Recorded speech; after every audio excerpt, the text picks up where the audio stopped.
દિવસથી ધરમપુરમાં અને વાંસદામાં તેમજ સમગ્ર વલસાડ કે નવસારી જિલ્લામાં વરસાદનું વાતાવરણ છે અને તેમાં ભારે વરસાદના કારણે અમુક ઘરો ધરાશયી થયા છે. અમુક ઘરો તમે જોશો તો સીધા જે ડુંગર પર ઘરો હતા ધરમપુરના વિસ્તારોમાં એ ધસી પણ આવ્યા છે અને એના કારણે એમાં જે ઘર વખરી હતી તે પુરાઈ ગઈ અને ખાસું નુકસાન જોવા મળી રહ્યું છે. ત્યારે આજે ડિસિઝન ન્યૂઝ દ્વારા અને કોંગ્રેસ પક્ષ ધરમપુર દ્વારા આજે આ વિસ્તારોની મુલાકાત લેવામાં આવી. એમાં તમે જોશો તો આજે અમે ધરમપુરના સિંગારમાળ ગામમાં આવ્યા છે અને અહીંના જે ઘરો વરસાદના કારણે ધ્વસ્ત થયા છે અને અમુક ઘરો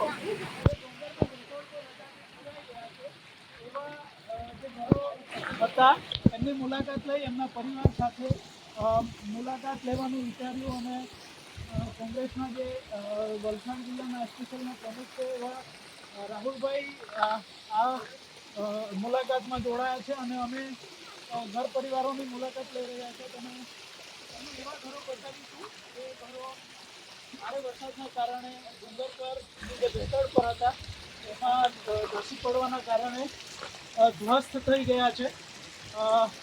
તમને હું ચિત્રો બતાવવા જઈ રહ્યો છું. તમે જોશો તો આ ઘર ડુંગરની બેસળ પર હતું અને હાલમાં તમે આ સ્થિતિને જોશો તો કેવા પ્રકારે દટાઈ ગયું છે. તમે જોઈ શકો ભારે વરસાદના કારણે સીધું દબાણ આવ્યું અને બેસળ પરનું ઘર સીધું ધ્વસ્ત થઈને તમે જોશો તો આમ બેથડ ધસ્યાવાના કારણે સમગ્ર ઘર તૂટી ગયું. આ સિવાય પણ એવા એક ઘર એવું પણ છે જેના ચિત્રો હું તમને બતાવીશ, જેમાં ઘરવકરી સાથે જે આપણે પશુપાલનનું જે કરતા હતા એવા બકરા પણ દટાઈ ગયા છે એવી પણ માહિતી મળી છે. આ પ્રકારે અંતરિયાળ વિસ્તારોમાં જે કુદરતી કહેર વરસે છે, આપણે શહેરોમાં તો અધિકારીઓ હોય છે મુલાકાત લેતા હોય છે અને એમને પૂરતું વળતર પણ મળી જતું હોય છે, પણ અંતરિયાળ વિસ્તારમાં જ્યારે આપણે જોઈએ ત્યારે આવા પ્રકારની જે ઘટના થાય છે એમાં વળતર પણ નથી પહોંચતું અને અધિકારીઓ પણ નથી પહોંચતા. ત્યારે જે જાગૃત યુવાનો છે તેઓ પહોંચે છે અને આવા પ્રકારના જે પરિવારો છે એમને મદદરૂપ થાય છે. આપણે ઘર પરિવારના જે સભ્યો છે એ બહેન સાથે પણ વાત કરીશું અને ભાઈ સાથે પણ વાત કરીશું. આ ઘટના ક્યારે ઘટી અને એમનું શું કહેવું છે. આ જે તમારું ઘર ધ્વસ્ત થયું હોય ક્યારની વાત છે? 12 વાગ્યાથી રાતના આવ્યા કરીએ અમે પાણી કાઢ્યા કરીએ 5 વાગે પછી આવી ગઈ. બરાબર.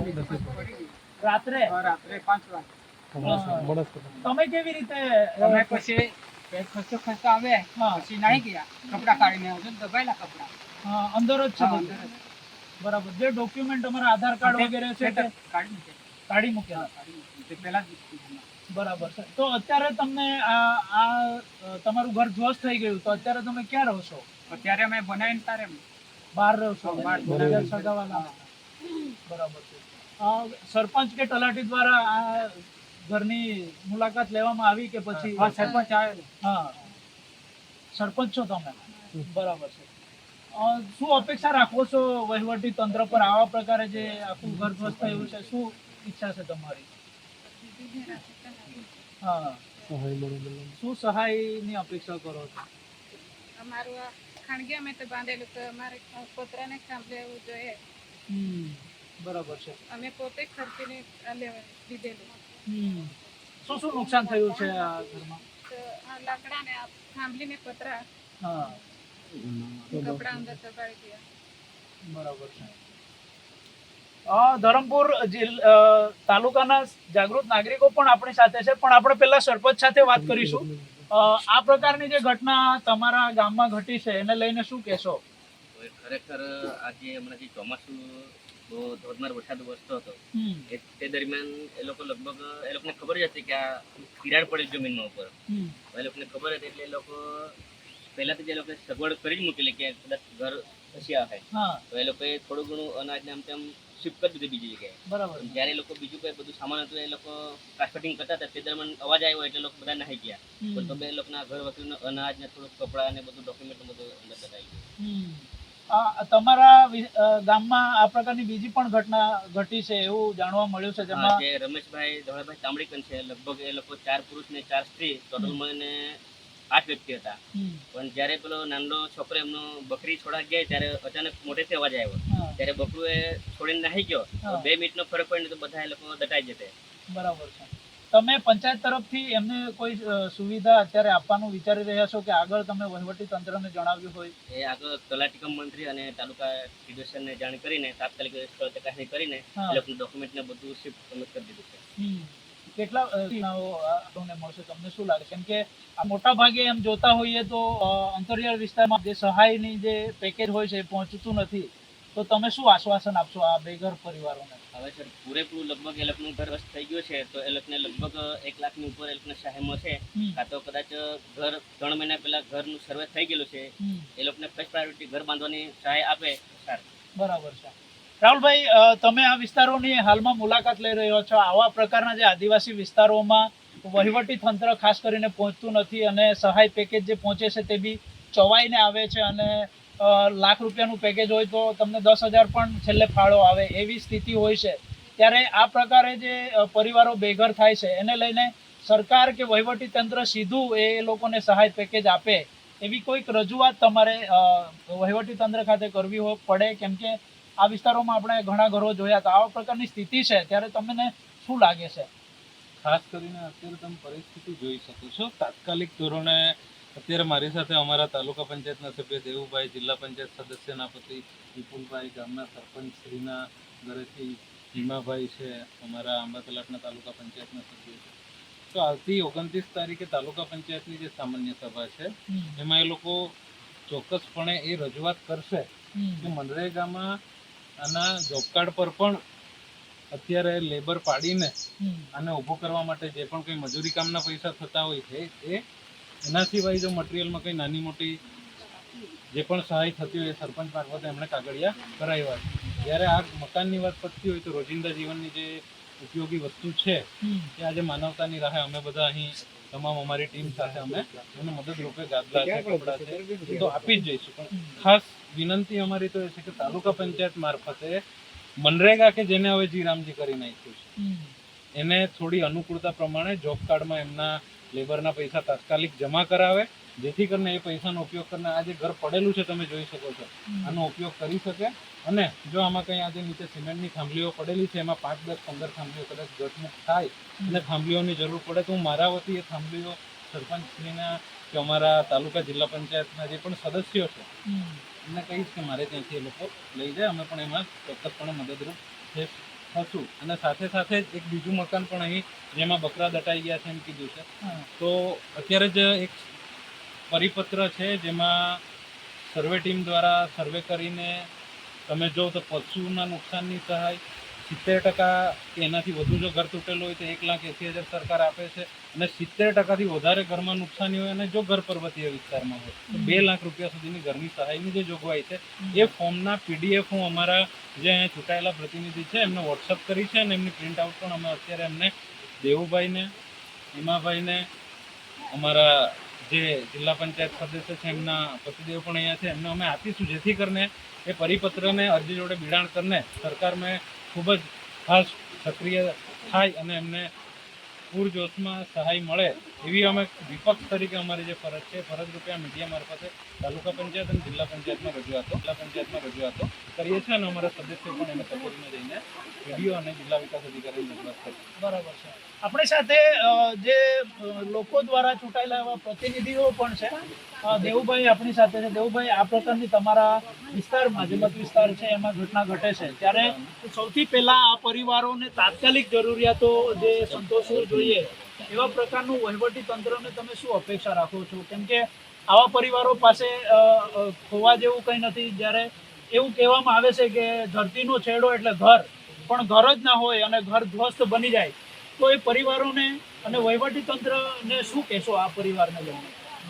વહીવટી તંત્રને અમારા તરફથી એ જ કહેવા માંગીએ છીએ કે જે દિવસે આ ઘટના ઘટી તે દિવસે સવારે અમને ખબર પડી, સવારે અમે ટેલિફોનિક પીડીઓ સાહેબને પણ વાત કરી અને ગામના સરપંચ શ્રી ઉમાભાઈએ તાત્કાલિક ધોરણે અહીંયા લોકોને ભેગા કરી લોક ફાળો કરીને અનાજથી માંડીને તમામ કીટો એમને મદદરૂપ માટે થવા માટે એમને પ્રયાસો કર્યા, એ ખૂબ સરાહનીય છે. અને પીડીઓ સાહેબે અમને આશ્વાસન આપ્યું છે અને જેઓને નુકસાન થયું છે, જેઓ કે કમલેશભાઈ અને રમેશભાઈ તાંબડી, એ લોકોને તાત્કાલિક ધોરણે જે હમણાં નવા આવાસ આવવાના છે એમાં સૌ પ્રથમ પ્રાયોરિટી આ લોકોને આપવામાં આવે અને એ લોકોને 2 લાખથી વધુ એ લોકોને સહાય મળે તાલુકા પંચાયત તરફથી.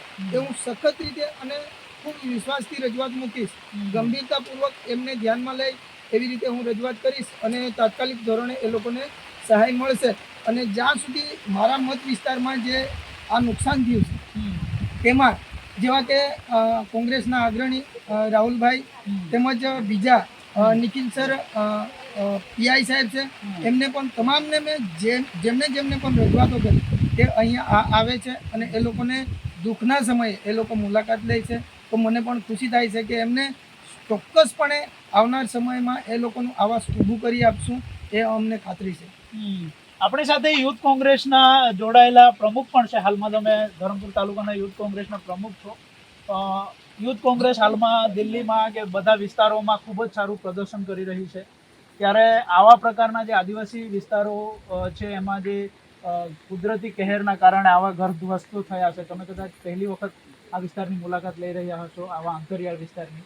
ત્યારે એક યુથ કોંગ્રેસના કાર્યકર તરીકે કે પ્રમુખ તરીકે તમે શું માનો છો અને આ જે વિસ્તારના લોકો છે એમને યુથ કોંગ્રેસ કેવી રીતે મદદરૂપ થઈ શકે? આ વિસ્તારના લોકો માટે અને અહીંના અમારા ભાઈઓ અને બહેનો માટે અમે ઠેઠ સુધી લડાઈ લડવા માટે તૈયાર છીએ. યુથ કોંગ્રેસના અમારા યુવાઓ સાથે મળીને એમને જે પણ સહાયની જરૂર હોય, કોઈ વસ્તુ પહોંચાડવાની હોય, એમને જે પણ જાતની મદદની જરૂર હોય કે પછી કોઈ ફોર્મ ભરવાના હોય, સરકારશ્રી પાસેથી કોઈ માંગણી કરવાની હોય, તો અમે ઠેઠ સુધી તૈયાર છીએ. જેવી રીતે તમે કહ્યું કે ધરતીનો છેડો ઘર, અને એ લોકોને છેડે સુધી લગાડવા માટે અમે જે પ્રયાસ અમારાથી બની શકશે તે અમે કરવા માટે તૈયાર છીએ. બરાબર છે. આ હતા ફહીમભાઈ, જેમણે આપણને યુથ કોંગ્રેસ આવા ધ્વસ્ત જે કુદરતી કહેરમાં જે ઘરો ધ્વસ્ત થયા છે એને લઈને પરિવારોને કેવી રીતે મદદરૂપ થઈ શકે એમના વિશે વાત કરી. આપણી સાથે બીજા પણ જિલ્લા પંચાયતમાં ચૂંટાયેલા પ્રતિનિધિ છે, એમના પતિ છે. એવો આ વિસ્તારના જ છે અને આદિવાસી છે અને આદિવાસી વિસ્તારોની આ સમસ્યા વિશે સજાગ પણ છે અને જાગૃત પણ છે. આ વિસ્તારમાં જે આવા પ્રકારની ઘટના ઘટે છે પછી ત્યાર પછી જે સહાયની કે મદદની જે ગ્રાન્ટો આવે છે તે પરિવાર સુધી પહોંચતા અડધી થઈ જાય છે. મારો સવાલ તમને એ જ છે કે આ પરિવારોને જે ખરેખર બેઘર પરિવારો થયા છે એમને આ સહાયનું પેકેજ પૂરતું મળે એવી વ્યવસ્થા થશે કે પછી અડધે ચવાઈ જશે? શું લાગે છે આપને? આ ઘટનાને કેવી રીતે જુઓ છો? આજે જે આ સિંગમા ગામમાં જે જિલ્લા પંચાયત માકડબન વિસ્તારમાં આવતું ગામ છે, તો હું જિલ્લા પંચાયત સભ્યના પતિ વતી હું આ ડિસિઝન ન્યૂઝમાં એ કહેવા માંગુ છું કે આ જે ઘટના બની છે એ ઘટનાની જે પણ સહાય મળે, સરકાર તરફથી જે પણ સહાય મળે એ લોકોને ડાયરેક્ટ બેંક અકાઉન્ટમાં ડિપોઝિટ કરવામાં આવે, જેથી કરીને તમારો આ જે સવાલ છે કે વચ્ચે પૈસા ચવાઈ જાય છે એ બાબત જ દૂર થઈ જાય. બીજી વસ્તુ, આ ડિસિઝન ન્યૂઝ તરફથી તમામ મેં લોકોને એ કહેવા માંગુ છું કે સરકારી તંત્ર છે એ તો આ જે બેઘર થયેલા છે ઘરો સિંગરમાના, એ લોકોની સહાય કરશે અને એમાં ટાઈમ પણ લાગશે, પણ તમામ લોકોને હું અપીલ કરું છું કે આપણા બધા વતી પણ આ બે ઘર જે ધરાશય થઈ ગયેલા છે, આપણા વતી પણ જે પણ થોડી ઘણી સહાય થાય, આર્થિક સહાય થાય, તમારા ન્યૂઝ વતી હું અપીલ કરવા માંગુ છું કે આ લોકોને આપણે થોડી ઘણી સહાય કરીએ.